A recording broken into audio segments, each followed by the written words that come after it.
Pradeep Joshi channel को subscribe करना बिल्कुल फ्री है। सब्सक्राइब करें और इस बेल आइकन को दबाएं हमारे नए वीडियोस सबसे पहले देखने के लिए।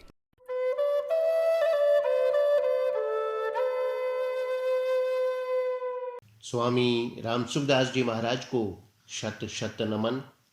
आज का विषय है अहम को अपने से अलग स्पष्ट रूप से कैसे देखें। महाराज जी के शब्दों में, यह विचार करें कि हमें अहम का जो भान होता है कि मैं हूं, यह एक देश में होता है या सर्वदेश में। प्रत्येक व्यक्ति को अलग अलग अपने अहम का भान होता है, अतः अहम का भान एक देश में होता है। मैं, तू, यह और वह, इन चारों का एक एक देश में भान होता है। चारों का भान जिस ज्ञान में होता है वह ज्ञान एक देश में नहीं है। उस ज्ञान में स्थित होकर देखें तो अहम स्पष्ट रूप से अपने से अलग एक देश में अर्थात इदंता से दिखेगा। अगर स्पष्ट रूप से न दिखे तो विवेक की जागृति नहीं हुई है। न होने का कारण है विवेक का आदर न करना, उसको महत्व न देना। अनादिकाल से हम मैंपन को अपना स्वरूप मानकर देखते आए हैं, इसलिए अपने से अलग स्पष्ट रूप से मैंपन दिखने में कठिनता होती है। अगर अपने विवेक को महत्व दें तो यह स्पष्ट रूप से अपने से अलग दिखने लग जाएगा। अहम स्पष्ट रूप से दिखे अथवा अस्पष्ट रूप से दिखे, है तो दिखने वाला अर्थात दृश्य ही।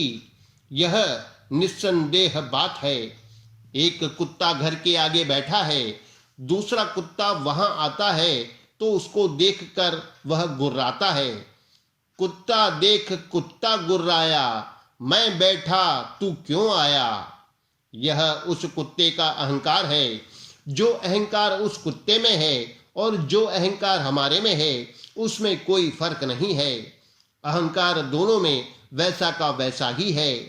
अतः जैसे कुत्ते का अहंकार इदंता से दिखता है, ऐसे ही अपने में भी इदंता से अहंकार दिखना चाहिए। जागृत और स्वप्न में मैंपन दिखता है और सुषुप्ति में मैंपन नहीं दिखता। इस प्रकार मैंपन का भाव और अभाव दोनों हमारे जानने में अर्थात देखने में आते हैं। जिसको मैंपन के भाव और अभाव का ज्ञान होता है उस नित्य तथा चिन्मय तत्व का कभी अभाव नहीं होता और उसमें मैंपन भी कभी नहीं होता। इस बात की ओर विशेष लक्ष्य कराने के लिए भगवान कहते हैं, इदं शरीरम कौन्तेय क्षेत्रमित्यभिधीयते एतद्यो वेत्ति तं प्राहुः क्षेत्रज्ञ इति तद्विदः। हे कौन्तेय, यह रूप से कहे जाने वाले शरीर को क्षेत्र अर्थात अपरा प्रकृति कहते हैं और इस क्षेत्र को जो जानता है उसको ज्ञानी जन क्षेत्रज्ञ अर्थात परा प्रकृति नाम से कहते हैं। इस श्लोक के पूर्वार्ध में शरीर के लिए इदम शब्द और उत्तरार्ध में एतत् शब्द आया है। व्याकरण की दृष्टि से इदम और एतत् में अंतर है। इदम अंगुली निर्देश में प्रयुक्त होता है। इदम की अपेक्षा भी ज्यादा नजदीक को एतत् कहते हैं।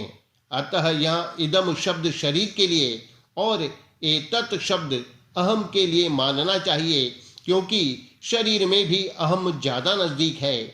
इस अहम को भी जो जानता है वह क्षेत्रज्ञ है। इस क्षेत्रज्ञ की परमात्मा के साथ अभिन्नता है। क्षेत्रज्ञं चापि मां विद्धि सर्व क्षेत्रेषु भारत। क्षेत्र का स्वरूप क्या है इसे भगवान बताते हैं। महाभूतान्यहंकारो बुद्धिरव्यक्तमेव च इंद्रियाणि दशेकं च पंचचेन्द्रिय गोचराः इच्छा द्वेषः सुखम दुःखम संघातश्चेतना धृतिः एतत् क्षेत्रं समासेन सविकार मुदारितम। मूल प्रकृति, समष्टि बुद्धि अर्थात महत्त्व, समष्टि अहंकार, 5 महाभूत, 10 इंद्रियां, मन और इंद्रियों के 5 विषय, यह 24 तत्वों वाला क्षेत्र है। इच्छा द्वेष, सुख, दुख, संघात, चेतना अर्थात प्राण शक्ति और धृति, ये क्षेत्र के 7 विकार हैं। इस प्रकार विकारों सहित यह क्षेत्र संक्षेप से कहा गया है। यहाँ भगवान ने 24 तत्वों वाले शरीर को तथा उसके 7 विकारों को इदंता से कहा है। एक तत् क्षेत्रम।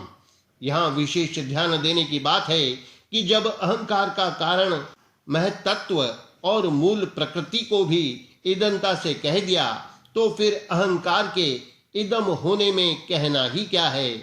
अहम से नजदीक महतत्व है और महतत्व से नजदीक प्रकृति है।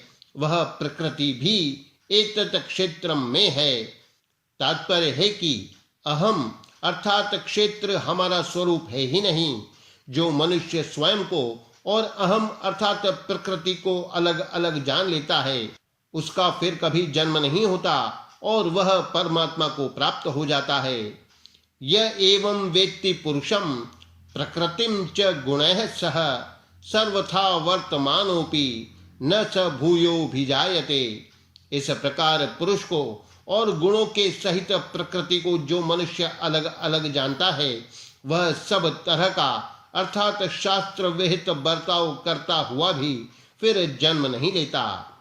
क्षेत्र क्षेत्रज्ञ योरेव मंतरम ज्ञान चक्षुषा भूत प्रकृति मोक्षम च ये विदुर्यान्ति ते परम। इस प्रकार जो ज्ञान रूपी नेत्र से क्षेत्र और क्षेत्रज्ञ के अंतर अर्थात विभाग को तथा कार्य कारण सहित प्रकृति से स्वयं को अलग जानते हैं, वे परमात्मा को प्राप्त हो जाते हैं।